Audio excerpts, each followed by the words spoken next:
the stream as of right now, and then you guys probably will not see me again until after Christmas.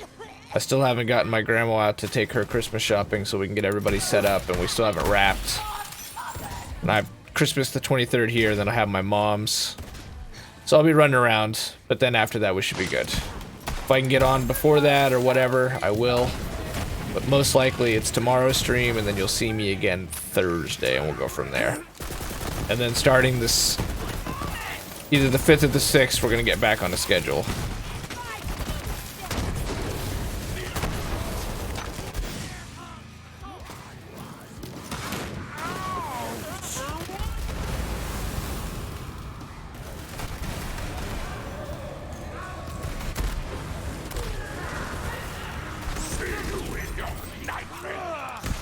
But after Friday, I'll be running around pretty good, helping everybody get set in for the holidays and yada yada yada yada, all that good stuff. I hope everybody's gonna have a nice Christmas, though. We'll see each other tomorrow. But I hope everybody gets some time off for the holidays. At least for my nieces and nephew, they've got, like, Christmas came at a perfect day this year. It's on a Wednesday, and so they get 3 full weeks off from school. They get off early Friday, and then they don't have school until freaking January 6th, so I'm really jealous. Because my last year of high school, we had like a week and a half the way that I think Christmas fell on like a Monday, and that completely screwed it all up so that we were back to school. Like, it felt like the very next week. They got the perfect time. DBD feels cheesy slasher power fantasy. I hear great things, though. I know Tyrell plays it too. Is there anything in particular that's had you addicted to it, Lex? Had a learning curve, but I started getting better as I recognized map tiles and began to understand how my killer works. That's about what Tyrell told me too, is you just gotta learn it. I know Jeremiah plays it a lot too. So yeah, at least we're up to date on things. We'll still have like probably 30 plus hours this week. I know this stuff's boring. This is usually my worst kind of commentary. Just letting you guys know where we're at and when we're gonna start a schedule again. Like I said at the beginning, this freaking stream is more consistent when I'm like, hey, let's just fucking go for it. Back to this. Go to the impound lot. Winners and losers. These guys spawn every time, no matter what. I didn't even reload.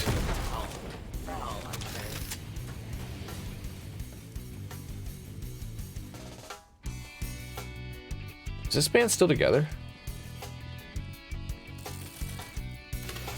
I don't remember reloading. I went to Sanctuary. I don't think we saved and quit it, did we? If we did, I better check rules. I'm pretty sure that's what we had. Don't forget to spend.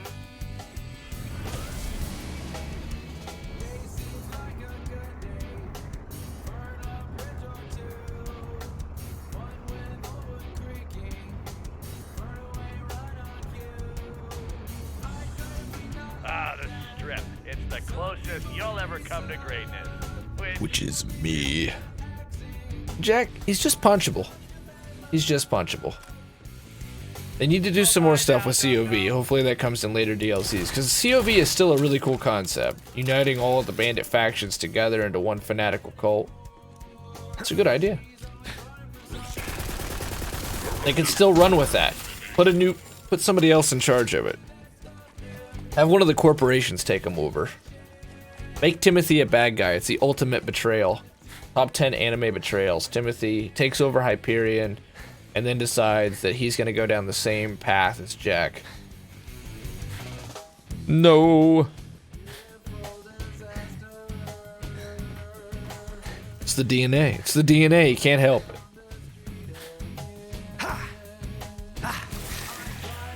And the opportunity for any corporation right now would be huge. Take over the COV. Own the galaxy. I shall say again, if you need money, you need money before you come into this DLC. And the new chests are great, but I wish they were more numerous. Hit me. Hit me. Damn.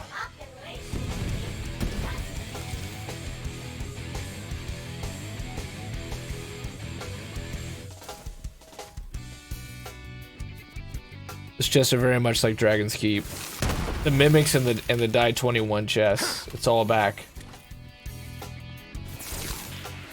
Except now it's blackjack.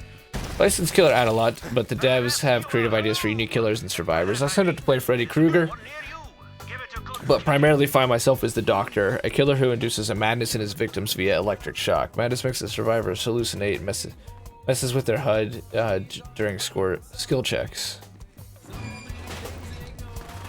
Sounds like power fantasy. That the word the description used earlier hits the mark pretty well, Lex, from what you're telling me there. You find it addicting?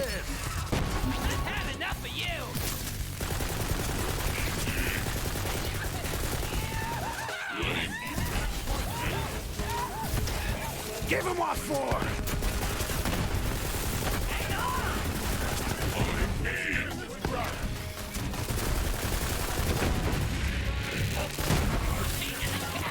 It's a big area now. But their master overlooking us. I didn't even see that thing die.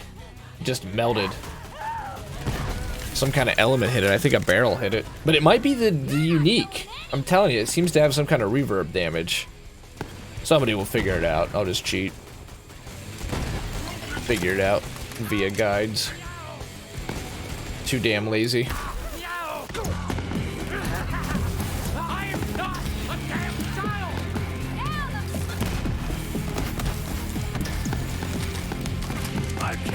What's in here? Nothing! Absolutely nothing! Ooh, red snapper! Very tasty! Here's one of these collectibles. It's up there. Okay, let's go for it. Let's see what's here. I feel like we were already here. We did a quest here, I think. Oh, they explode. I wish you could play. See, I really wish they would have added mini games. Like the chess, like 21. They should have added some casino mini games. You choose the box.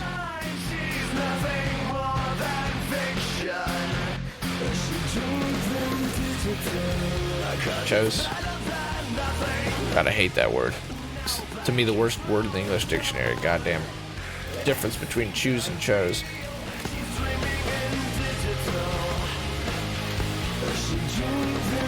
Two and two is easier. The survivor's side of play is very stressful for me. Well, choose is the current tense, and chose is the past tense. And then there's choice, which...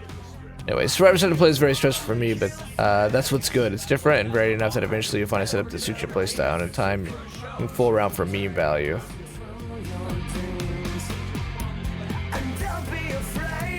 Fool around for meme value.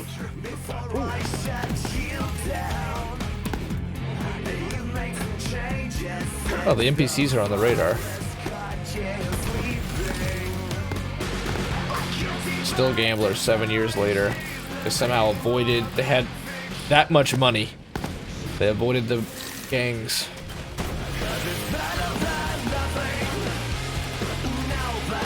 I hope this has a better unique effect than just playing saxophone sounds. It's a solid AR, but we have to actually get up there.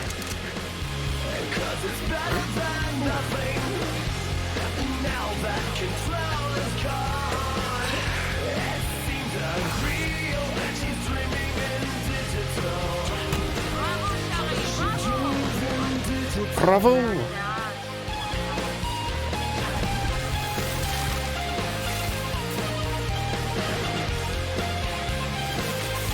Where are we going?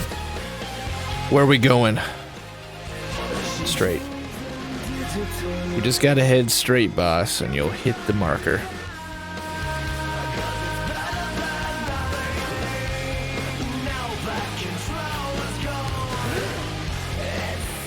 Is this all still considered part of the same map? Yeah, it is. So it's just one big, giant area, actually.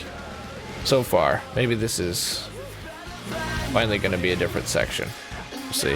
I think it is. I think we're going to start heading down into the trash area, where there's supposed to be a whole civilization that's formed in the garbage. according to Randy. Yo, there's Melv. There's Melv. You funded the war against the pink 20 bits. Thank you very much for that, dude. Much appreciated. Been a while since we listened to this one. We gotta go back to the Tommy days, and there's another Sicario by the dumpster for this one. Well, you're certainly making the rounds. Even the impound lot was a part of Jack's mission. Not one square foot of this place where you couldn't win it all. So they got us running quests, but we're not leveling. Once I get Timothy's hand, I'll clean this place up. I'm thinking fountains, statue or two of yours truly. You'll see. Officially, this is classic Borderlands DLC, where especially the first one is in a weird place where the level cap hasn't gone up yet, and you're just running it to experience the story.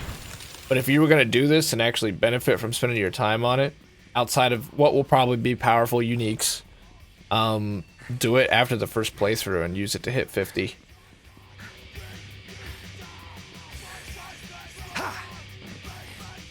His name is the RS Melv, no problem, but my name is not, there's Melv. Oh, that's weird. Oh, yeah, I read that completely wrong. See, I was seeing the THERS, theirs, is how I was reading that, and then Melv. So it's the RS Melv. Hey, thank you, the RS Melv. I appreciate it. RS stands for RuneScape. Ah, okay, that makes sense. Don't worry, I'm just an idiot. I'm just an idiot. Because. See, I always give Will so shit for correcting my pronunciation, enunciation. Enunciation. I started reading this book, it was called Now You're Talking. It's by a radio person, and he like keeps talking about just how important it is that you enunciate words properly, and he wrote this massive book on it. I'm like, son of a bitch. Wilso was right all along. Max Guy has a plan to get out of the casino. A plan so crazy it might just work. You're the guy with those stupid blinders on your face. That thing that game developers think looks cool in sci-fi, but just looks like they're blind. So this is where the Fallout 76 community is. No doubt. It doesn't matter what your name is, Jabroni. There's Melv now. You guys see the latest Fallout on the Fallout 76 sphere? You could make whatever legendary you wanted, 5, 6 stars. You could endlessly spawn NPCs into the game. It just never ends. I felt like my soul got semi-cleansed when I uninstalled it. Fallout First is a real insult, man. It's a real insult. Spawning in of the Spawn Preston, yeah, it's amazing. They closed down the game. They did? Oh, you've been around for a while, RS Melv. I had no idea. I mean, you would have to, right? But unfortunately, what it means is that thing that Wilso asked me, and I said the answer was no. And the question he asked was, is it just multiplayer Fallout 4? And I argued because, you know, Todd Howard, I mean, 16 times the detail. 16 times the detail, and again, it just works. Told me it wasn't, so I said it wasn't too, and no, it's totally just Fallout 4 fucking multiplayer. It's sickening. It's sickening, but I'm glad I've uninstalled it. I think a lot of you guys have too. There's no going back. It's just been a colossal fuck up. I mean, I guess I appreciate that they're still trying, but if you're gonna keep trying, why money grab at the same time? Which is what they've done. You can get Disney Plus and Hulu and the whole big package for, what is it, like $5 a month right now? They went, I believe it's $13.99 a month. Yeah, $13.99 a month, because it goes down to $10 if you buy the year. Thanks for the money, dummies. They closed it down until they fixed it. I'll be damned. I'll be damned. I didn't know it was that bad. I thought they had managed to patch it. I thought they actually like fixed it quickly. Wow, they actually shut the game down. I mean, they had to. It was so broke.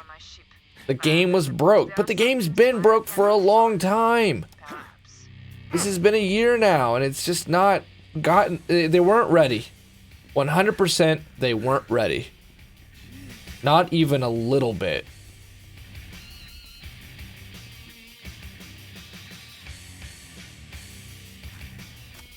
And because I think it's been so costly to them, they've had to find all these other ways to try to force the revenue to try to save it. I think at this point, you got to look at that sucker a little bit like you look at the Vietnam War, and you got to really ask yourself, if you're Bethesda, if this is worth it at this point. Because you're just losing faith. I'm not excited for Elder Scrolls 6. I want to play Elder Scrolls 5. Or Elder Scrolls Sky. I want to play Skyrim again. I'm probably going to buy it, even though I hate that, but I'm probably going to rebuy it just to remember what Bethesda was. I still watch like Fallout 3 Let's Plays. Morrowind's still my favorite game. Ken Rolston, that's who was in charge. That's who was in charge for Morrowind and Oblivion. And when he left, it's a different animal. I should have been listening to that. Timothy's a cool character. Damn it. Is a pejorative term now. That's why. That's Scott Howard, boy. Scott Howard, yeah. Oh, boy. Nope. And keep in mind, it was during a free weekend, so people who they banned would only be banned on fake accounts made for hacking. And they give them auto weapons to another account, sell it for real-life cash. Wow. I thought I saw in a video yesterday that they had taken out the 5-star legendaries, which seems, what am I doing wrong here? Why is the door not opening? Is it glitching up? I wouldn't be surprised if it's glitching. I think it's glitching. This is a problem with Borderlands 3. Its quest objectives do this a lot. I'm gonna assume it's glitched. I blame it easy. They proved that you can make a bunch of money and never finish the fucking game. Our only way to stop the trend, and I do think we've actually been making progress on that end as gamers, dude, is vote with our wallets. That's why I'm playing Borderlands right now. I love the game.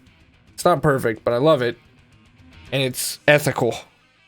No microtransactions. No always online. No bullshit.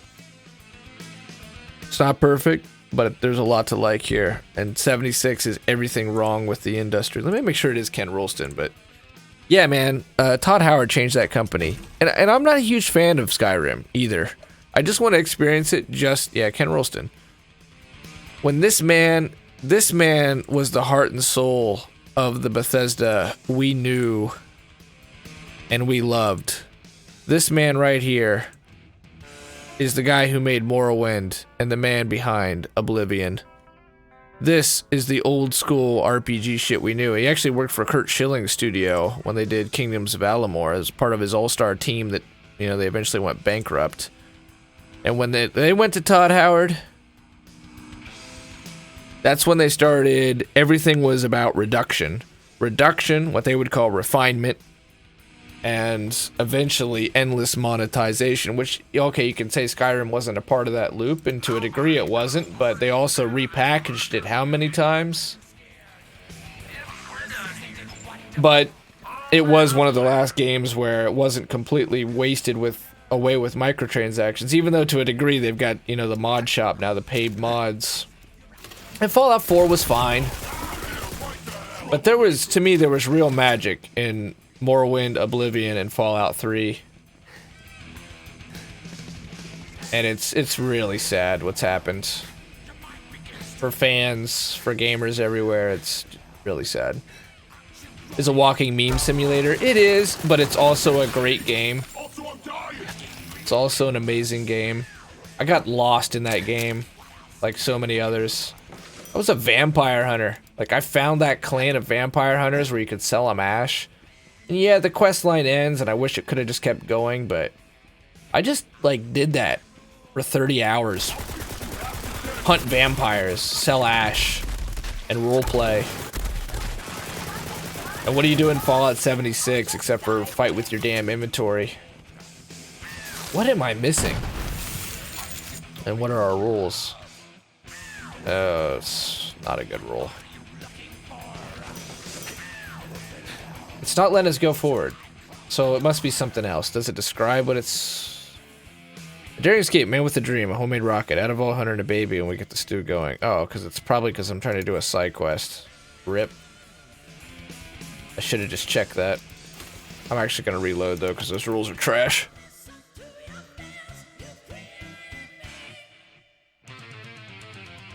Uh, 2014 called Gamers Are Dead. Back in Morrowind, you had to be really committed to being a vampire. Can't go out without at night or visit towns without sneaking. True, which is why it's such an amazing game. It's like little things like that. Like, I know you love New Vegas. I haven't experienced it enough, but Fallout 3. I was watching a video last night where it was like 15 rare encounters. There was a super mutant named Leo, and there were slavers, and there was all this dialogue and interaction. There wasn't the first thought is, oh, we have the super mutant named Leo. Yeah, but we can't put that in the game because we need to figure out a way to monetize it, or we need to figure out a way to block it. We're not going to make it unless we can make money off it first. It was just made because it was a creative idea. Somebody wanted it in there, and somebody wanted to tell a story, and of course the Wasteland was full of amazing stories.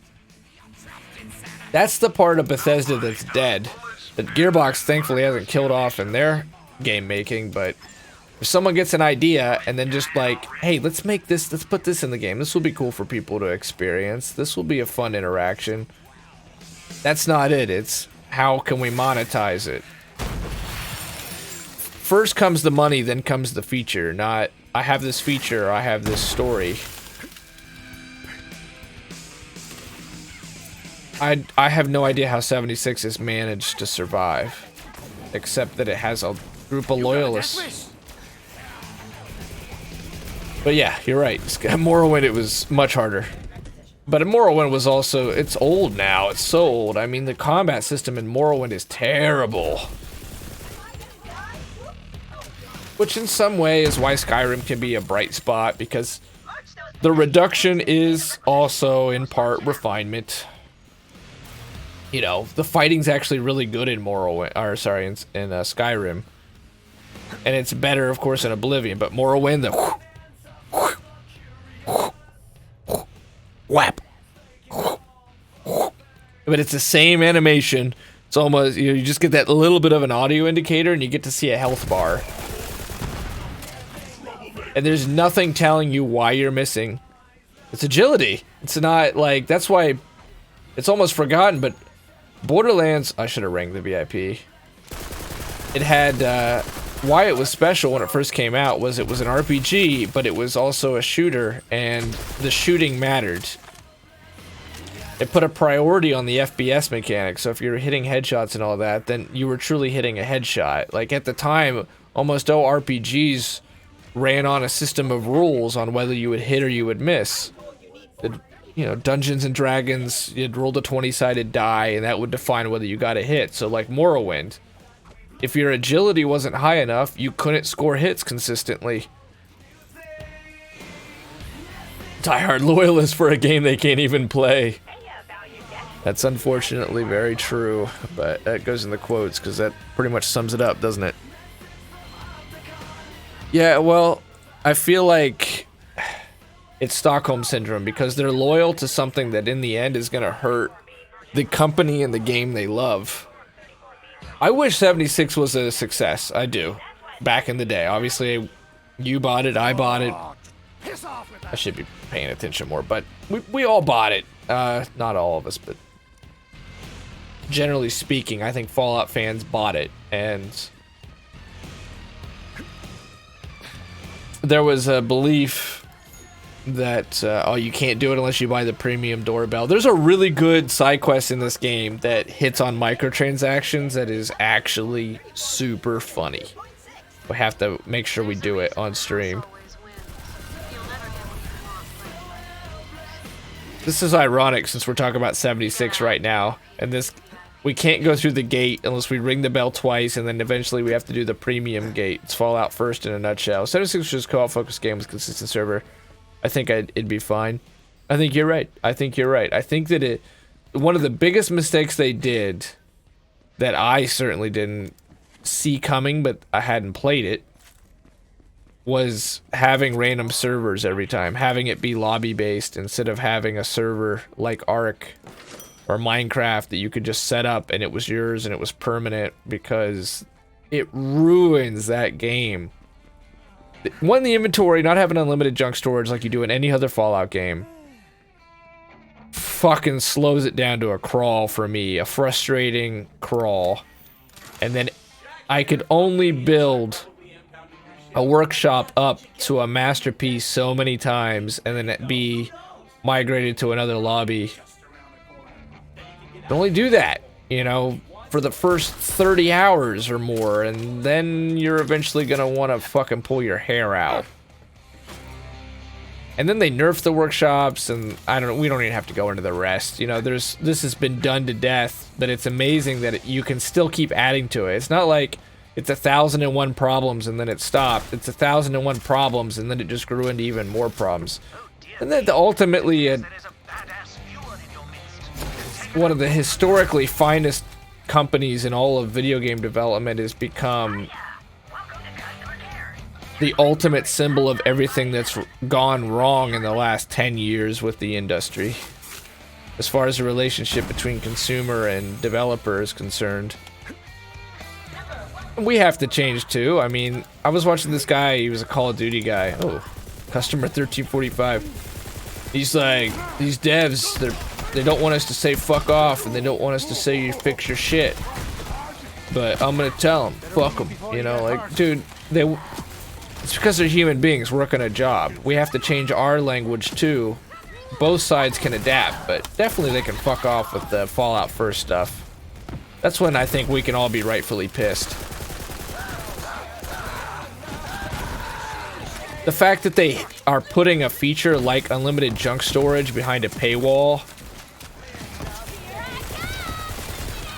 is disgusting.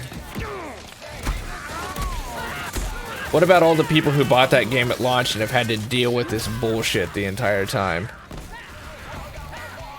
Much worse than Destiny. Much, much worse.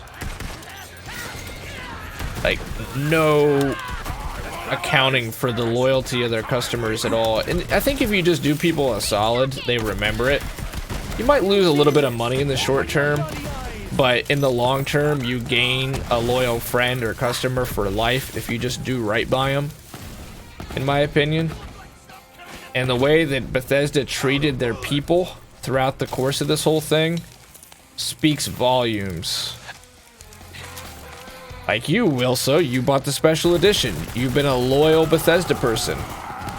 The time that you have into those games and into those franchises is impressive.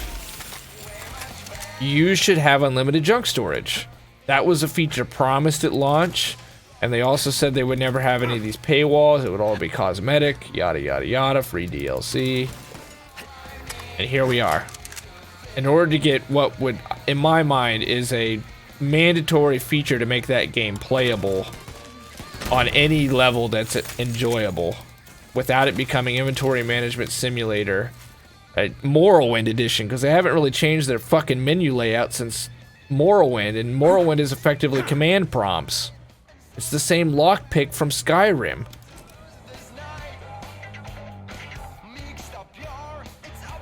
You should just give it to the people who paid for the game. It's not a free-to-play game. It was a $60 AAA title. It's just trash. It's wrong. It's wrong is what it is. It's wrong. And they should know that. They want that big MMO money. Kill this dog that's under the ground to claim this shop. Yeah.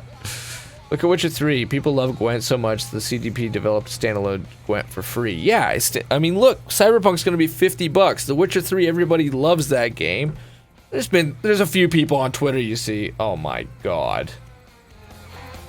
Fuck that.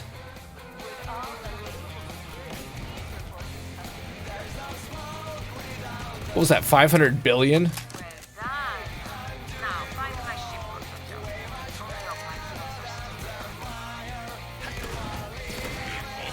But yeah, it's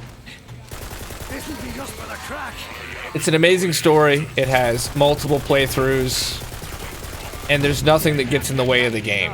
something I talked about in my first impressions video for this. That's the biggest problem I see happening, is you have good game design or good ideas and good developers, and it all gets ruined because they've put in this unnecessary, completely rude element of it that you got to figure out now how to take those features and turn them into a microtransaction factory. In mobile games, it's energy, or it's turns, or it's cooldowns, or you see it in Destiny with hard caps on Glimmer, and you can only do the raid once a week, and there's a soft cap on how many resources you can pull in an hour. Borderlands, you can get as much money as you want, you can get as much iridium as you want, you can farm as much as you want. In The Witcher 3, you can play that game as much as you want.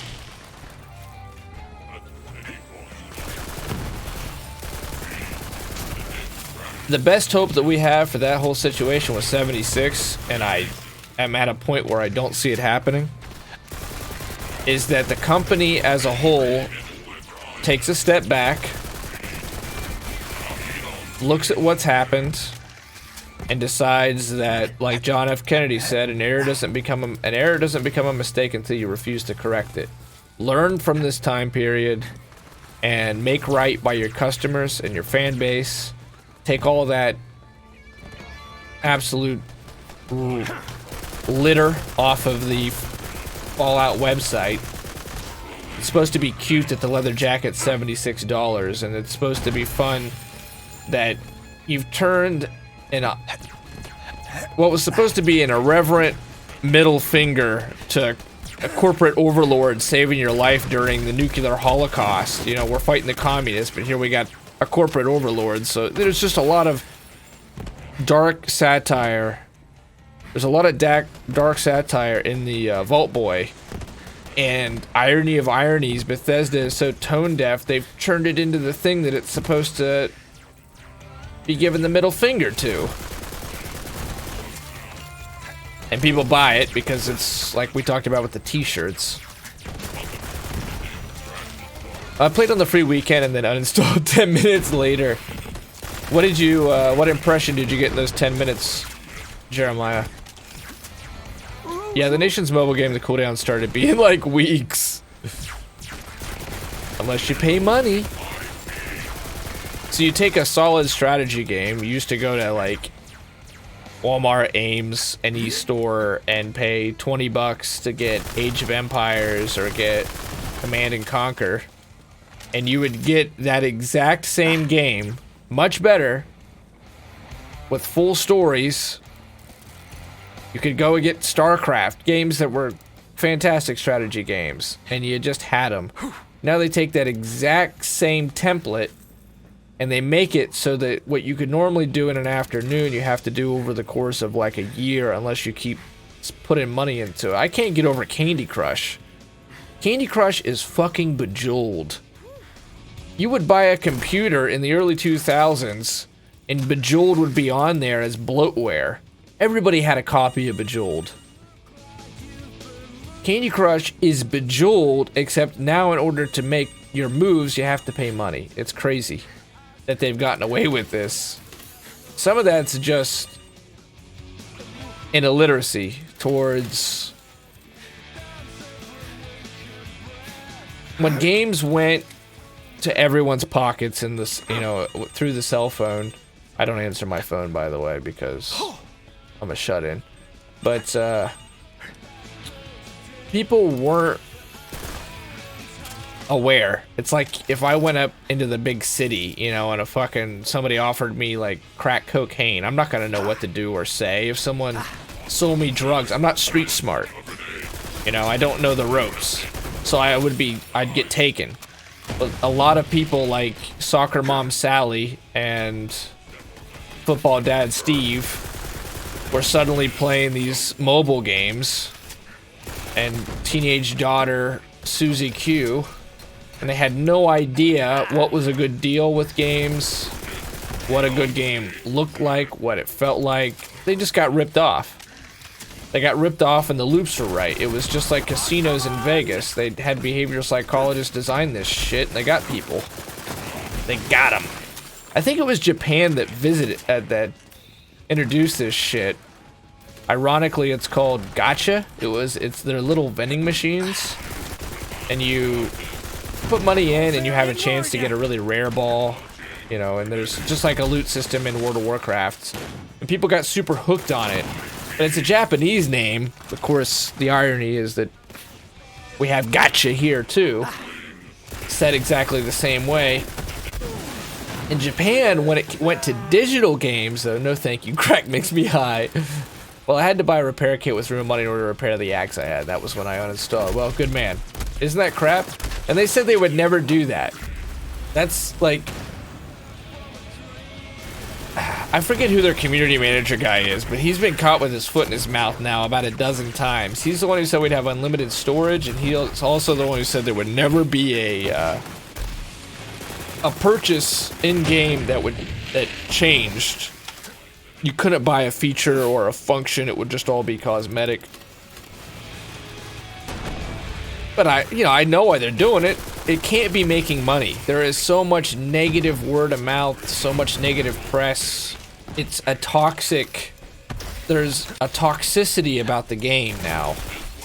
Which isn't fair to the people who stuck with it, but... because there's not many people who stuck with it, they're gonna have to unfortunately be the ones who bear the load of the cost while they try to fix this thing. Well, you listen to this, pretty boy. That a-hole just raised the price on my hand to $5 million freaking dollars and 87 cents. Every gangster on this Have unlimited scrap storage at launch, right? Right. And now I'm just doing the breaststroke in the diarrhea deep end. So, you know, I'm just... It's like my dad. He never bought any microtransaction stuff. And he played Clash of Clans, which was huge there for a little while. But he had an Atari, and he had an NES, and he had played, like, Shogun Ruler, and loved Command and Conquer, and loved Red Alert. So he knew strategy games, and he knew how to play them. And we both had played strategy games on PC a ton, like, I say, Command and Conquer, and even Dune, and just anything. That one that would have, like, it was really steampunk-esque. It was kind of cool. It was by Big Huge Games. But he understood, because he had played games in his life, that Clash of Clans was crap. And he played it, and he sort of logged in and did stuff every day with it. But at the same time, he knew that the game was trying to rip him off. So he didn't buy anything. And I felt bad that he was unfortunately being introduced to what was happening to this industry. He played the Atari. He knew what the game industry looked like. He got to see it during a really nice curve as it became more and more consumer friendly. And then his life, near the end of his life, he got to see where video games were going, which was try to take people for all they're worth. Make them money machines. Constant money machines. Which ruins the art. How's it going? Yo, Krilla. NV, thanks for being here. I appreciate it. At this point, the people that stuck with 76 are the same as flat earthers. Hopelessly delusional. That sounds about right. The bad thing is that if you weren't immune or hadn't played games in the last 30 years, apparently, you're clueless to the fact that Clash of Clans might be okay, but it is screwing you over. It's asking you to spend money to move things ahead quicker and to attack people. And in order to win any of these clan battles, you've got to participate in the microtransaction loop.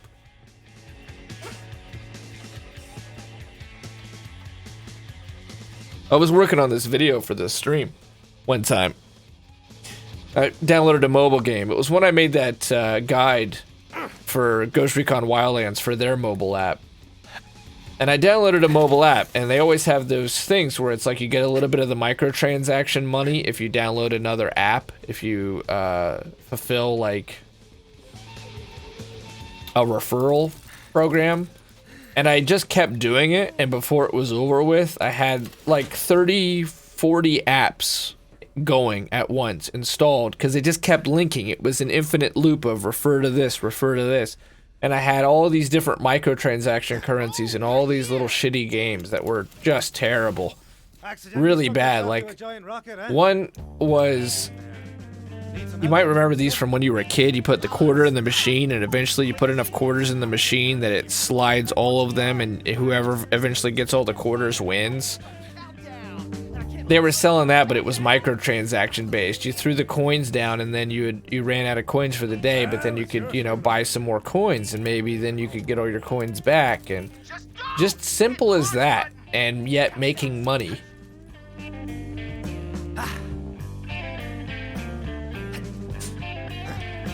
It's become a pretty toxic space. But there's some good ones on there. There's some really unique mobile games, and that's the part that sucks, is some people are sticking to their guns and using the phone and its unique control and its unique viewpoint. I'm gonna fail this hard. To make cool games like King's Quest, where you like slide the decisions back and forth. Like using that medium in a creative way to make totally new visions of what a video game can be. But they're so rare.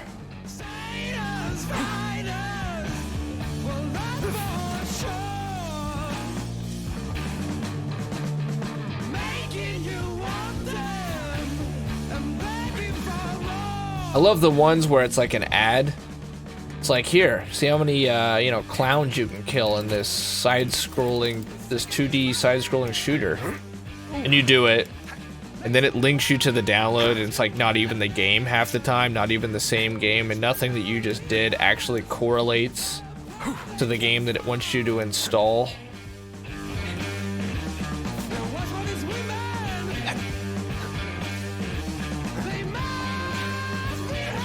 We'll know in 10 years whether or not this is something that's here to stay. In some way, it's always going to be here to stay.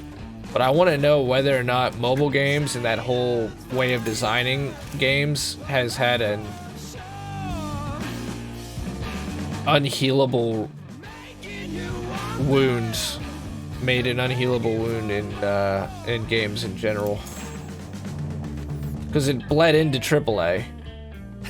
That's how you got Fortnite Save the World. That's how we got 76. How we got Elements of Destiny.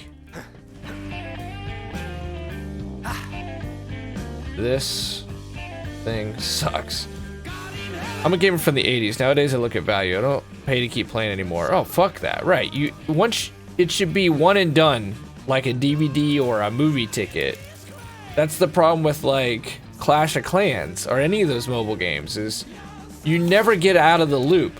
You think like a slot machine at a casino, because the way they do it is perfect. You buy the microtransaction stuff, and you're really, I'm gonna die again. You're really high off the hog for like an hour of gameplay. You progress like you would normally progress in any other game. Things come pretty quick, they come often, they come pretty easy, and you feel powerful. And then it slows down to a slog again. And in order to move it forward, to either get some more energy for moves or to get like a powerful new character, you gotta go back. You gotta go back to your dealer. And that's horse shit. Because you end up spending 10 times what you spend on any other game. In the long run, it's terrible. And I don't think it's ethical. I'm not opposed to pay DLC or even a cosmetic micro, because happily put food on the table to people who make fun, not to pay for because I'm a sucker to be fleeced like a mark or a street corner. All right, I think you're exactly right. And that's where the struggle is. I don't believe in government regulations in this case. I don't want them involved. I think that it's gonna just absolutely make things murky.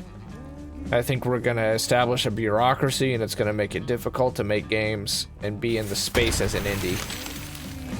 I want to see more. I do want to see regulation towards children in microtransactions. They made gacha illegal for kids under 13 in Japan. I don't see why we shouldn't do the same thing, because the worst stories are when it's like Timmy took mom's credit card and Timmy spent $5,000 making moves in Clash of Clans or doing turns in Candy Crush because he doesn't know any better. But that to me is the core thing, is people just don't know any better. They don't know that they're being ripped off. That's why I mentioned my dad. He wasn't a hardcore gamer or anything, but he was a gamer. And so he had experiences with games, and he knew, and he never spent a dime on Clash of Clans because he knew it was crap as far as what they were trying to get him to do. And you just have a lot of people who have never played games, in my opinion, getting on there, like me on the street corner buying crack, right? I'm not street smart. I'm going to get took. They're going into a space that we know what is fair and what's not fair, but they don't. And they're getting took. And there's a lot of people getting took because there's a lot more people playing games on their phone than there are the consoles or the PC. I mean, these Asian people in Japan and in China, dude, they do microtransactions. I am not doing well. They'll play these card collection games. Oh, I'm just gonna die over and over, it looks like. So there were some bugs that ship with this one. Oh, we actually got to live that time. That money is what, 10 million maybe now? Still got quite a bit. Ooh. Yeah, I always like to see child advocacy. I like to see where you can't download a game that has microtransactions if you're under 13. I think that you do need to show what your odds are. I don't really believe in gambling. I voted against it here in Ohio. We have it, but I really don't like it. I don't care about the tax revenue. I think that it can destroy people's lives. I think the house always wins. That's just a numerical fact. Microtransactions in most of these games are nothing but legalized gambling for children.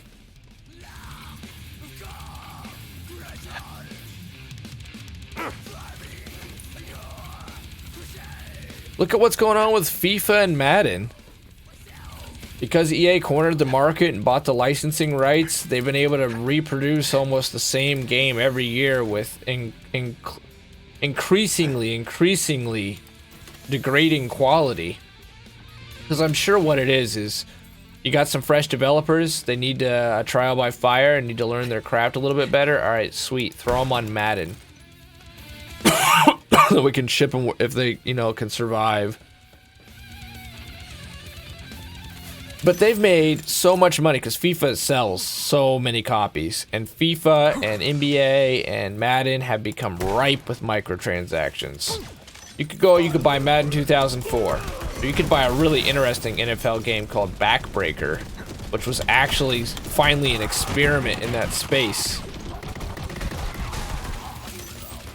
You could put the game online, play draft mode back in 2004, and you had a permanently good, perfectly serviceable NFL game for $60, which sounds about right. Now, in order to play, you've got to get the Tom Brady card, and oh, that's not a good Tom Brady card. That's the silver rookie card. You need to get 2008 Tom Brady, and you need to not get a bronze or a silver. You got to get the gold one, and then you get the gold Tom Brady from 2008. So now your team's pretty good, but it wears out. The card's only usable for like 10 games, and then it burns away, and so now you've got to go back and start buying card packs again. And this is on top of the $60 game. And people who buy sports games apparently don't generally buy any other games except for FIFA or Madden every year. I know that's not all of them, but apparently that's the majority. And there are these people that I'm talking about who they're not at all got a sense of what's fair. So EA made a fucking ton of money. That is what it is. I don't expect EA to refund it or something, but either as gamers we have to better organize and vote with their wallets more, or someone's gonna have to do something to make sure that 16-year-olds don't spend their college money on FIFA cards. I introduced my dad to Heroes of Might and Magic when I found out it was a clearance rack after HMM3 dropped like 20 years ago. He played it nightly till he died 5 years ago. He was pleased with the strategy and imagination. Well, there you go. Like, Heroes of Might and Magic, and your dad got to just play it, right? You just got to just play it. That's the key. It's these arbitrary traps that become effectively just bait to make you open your wallet. And doing that to kids, doing that to older folk, I don't think it's right. I think it's wrong. I think if you have the ability to take advantage of somebody, and you know you're taking advantage of somebody, then you know you're not doing something right. You know that you're doing wrong. Especially if you go into business, in my opinion, you ought to try to do square deals. A square deal's like Borderlands. I paid 60 bucks for it. I got the game. 60 bucks is a fair price. I'm more than happy, like yourself, Lex, to support developers.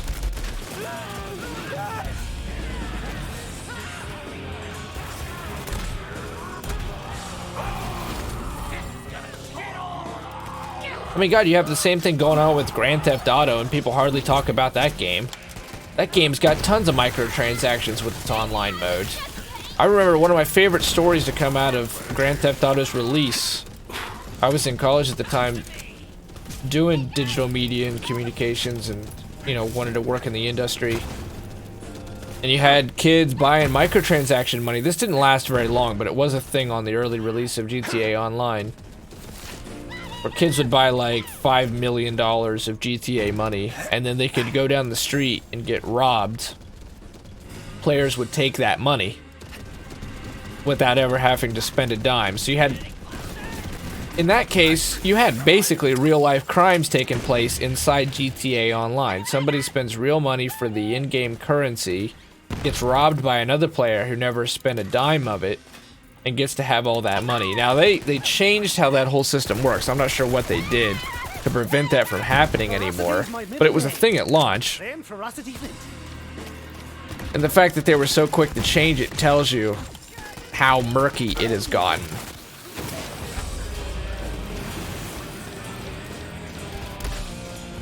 $100 doesn't even get you anything worth it anymore. As far as video games, Jeremiah, or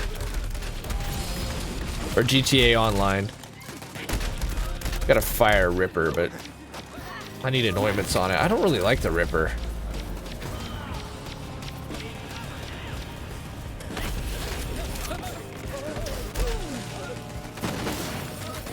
Oh, GTA Online cache. Yeah, I've never played GTA Online.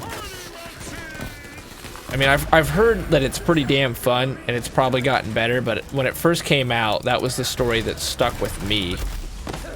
Is that you had kids buying GTA Online dollars and then going out to go play the game in the world and getting robbed, and people taking all those dollars and running in factions and trolling people, and it's like, oh, so they literally got robbed.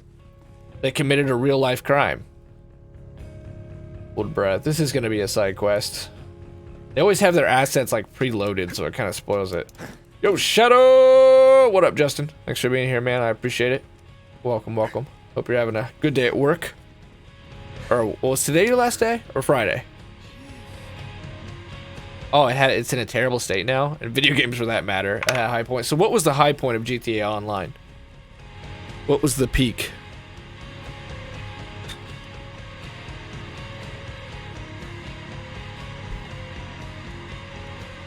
Yeah, I'm kind of just running through these quests. I'm generally keeping up with the story. Timothy, the ship, taking the casino back, killing Jack off, trying to redeem Timothy in Moxie's eyes, but I'm in a very standard Borderlands loop right now with its DLC, where it's like, get the content done so you can hopefully unlock some endgame stuff. It'll be better when I do it on my lower level characters, So I'm getting rewarded. I wish they would have done another skill tree or level cap with this, or even SDUs with this. Early today, and work got extended to the 31st. Really? You guys work through Christmas?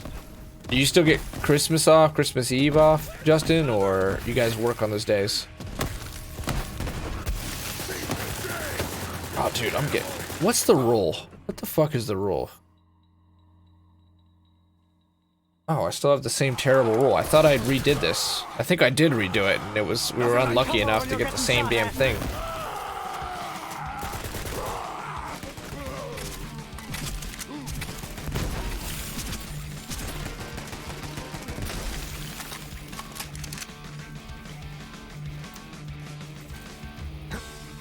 Elementalist, that's fine.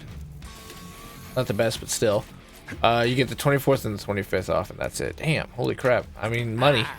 At least there's money, but... So you guys work until the 31st, and then you don't work again until the 6th? Is that right? How in the world do they consider your job seasonal work? Because you're year-round now, pretty much. GTA plus third-party black market, gold farmers equals virtual gangs and extortion. Yeah, that shit will get complicated fast. So that's why I wonder, how is any of that legal? I don't feel like that should be allowed to exist. That to me is like some metaverse shit. That's when, you know, it's like you die in the game, you die in real life, and so you're just like, okay, so just don't play the video game. That's when you exit cyber reality.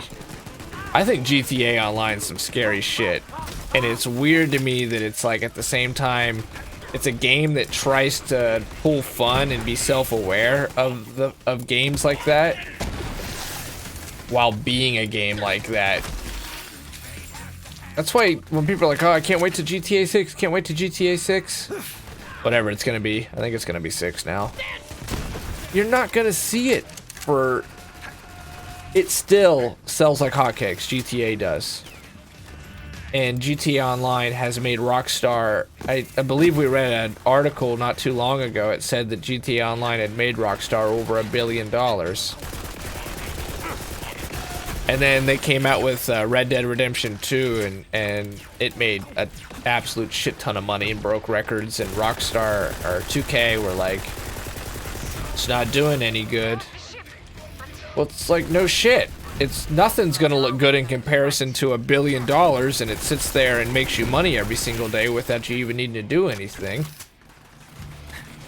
Now, but not sure. Huh. How do you feel about it, Justin? Is it a good thing or a bad day or a bad thing? Is it an okay thing?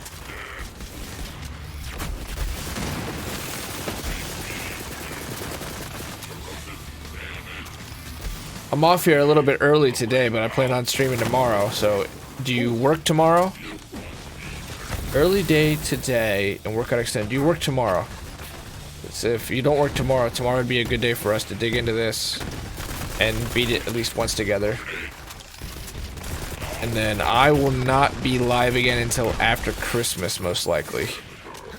Be helping my family get together for Christmas and help everybody prep, yada yada yada. Yo, what up? Ashton, thank you for being here. We're just bitching about microtransactions. We're talking about GTA Online. As Lex said, GTA plus third-party black market, gold farmers equals virtual gangs and extortion. Yeah, that shit will get complicated fast. So we're talking about mobile games, and we're talking about microtransactions. And how much they're, you know, how much bullshit they are. Thank you for being here, Justin. You work Friday and Saturday now. Oh, damn. Fuck buddy, get bitches. Ashton's a really good streamer, really great at games, really great at team-based games, super good communication skills. He's funny, and he's a Marine, so make sure you check him out. He's really good at Apex Legends. Plays a wide variety of games, though. He's always got an eye